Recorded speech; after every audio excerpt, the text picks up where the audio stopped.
derniers développements dans l'est de la RDC, la reprise du village de Kalembe par les FARDC et la situation à Masisi. Mes chers téléspectateurs, merci de suivre notre chaîne Debout Congolais News où nous vous tenons informés en temps réel de la situation sécuritaire en République démocratique du Congo. Les événements récents dans l'est de notre pays, particulièrement dans le territoire de Lubero, sont des développements majeurs dans la lutte contre les groupes armés qui déstabilisent notre région depuis des décennies. Aujourd'hui, nous allons analyser en profondeur la reprise du village de Kalembe par les forces armées de la République démocratique du Congo (DC) et la situation actuelle des rebelles du M23 RDF. 1. La reprise de Kalembe par les FARDC. Le dimanche 20 octobre 2024, les FARDC ont mené une offensive déterminante qui a permis la reprise du village stratégique de Kalembe, situé dans le territoire de Lubero. Ce village, qui était sous le contrôle du groupe rebelle M23 et de leurs alliés rwandais, RDF, est à nouveau sous l'autorité de l'armée congolaise. Selon le porte-parole du Nduma Defense of Congo rénové, Marcelin Shenkoukou, la reprise de Kalembe s'est faite avec une précision et une efficacité qui ont infligé de lourdes pertes aux forces ennemies.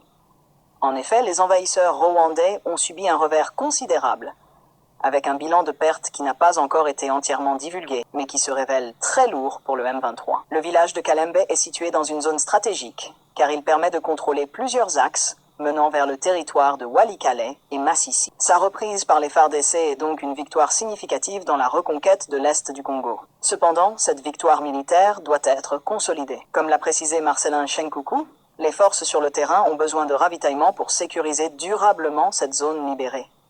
Sans cela, il est à craindre que les rebelles ne tentent de reprendre le contrôle du village. La réorganisation des forces ennemies à Masisi. Pendant que l'armée congolaise et les résistants Wazalendo fêtent leur victoire à Kalembe, les forces du M23 et du RDF se réorganisent dans le territoire voisin de Masisi. Après leur défaite à Kalembe, les rebelles ont fui vers Masisi, où ils tentent actuellement de reconstituer leurs forces en vue de relancer une offensive contre les positions des FARDC. Les informations qui nous parviennent font état de mouvements importants de troupes ennemies dans cette région. Les FARDC, de leur côté, préparent une contre-offensive pour neutraliser cette nouvelle menace. La réorganisation des rebelles dans le territoire de Masisi montre que la guerre dans l'est de la RDC est loin d'être terminée. Le M23, soutenu par le Rwanda, reste une menace sérieuse pour la stabilité de notre pays. Les envahisseurs rwandais continuent de subir des pertes considérables, mais ils ne renoncent pas à leurs ambitions territoriales. Les FARDC et les résistants congolais doivent donc rester vigilants et maintenir la pression sur l'ennemi. Le rôle des FARDC et des Wazalendo dans la reconquête.